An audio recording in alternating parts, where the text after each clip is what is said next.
నేను ఇంట్లో కఫం పౌడర్ తయారు చేస్తున్నాను. ఇది అంత బాగా పనిచేస్తుంది. శీతాకాలము వర్షాకాలం మీరు మంచిగా వాడుకోవచ్చు. ధనియాలు, మిరియాలు, లవంగీలు, జీలకర్ర నేను ఇక్కడ యాడ్ చేయడం మర్చిపోయాను. మీరు చేసుకోండి. అన్నీ 10 గ్రాముల లెక్క తీసుకోండి. ఇవన్నీ కొంచెం దోరగా వేపేసి పౌడర్ చేసుకోవాలి.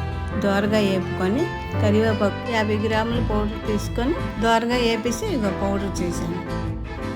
ఈ పౌడరు ఒక చెంచా చొప్పున, పెద్దవాళ్ళకి 2 పూటలు కొంచెం వేడి నీళ్ళతోటి, చిన్నవాళ్ళకైతే కొద్దిగా వయసుని బట్టి చూసుకొని వేసుకోవచ్చు. చాలా బాగా పనిచేస్తుంది. మీరు ఇంట్లో ఒకసారి చేయండి. డాక్టర్ దగ్గరికి వెళ్ళవసరం ఉండదు. కఫం ఎంత జోరుగా కఫం ఉన్నా సరే 2 రోజులు తింటే కఫం కూడా కట్ అయిపోతుంది. మీరు ఒకసారి ట్రై చేసి చూడండి.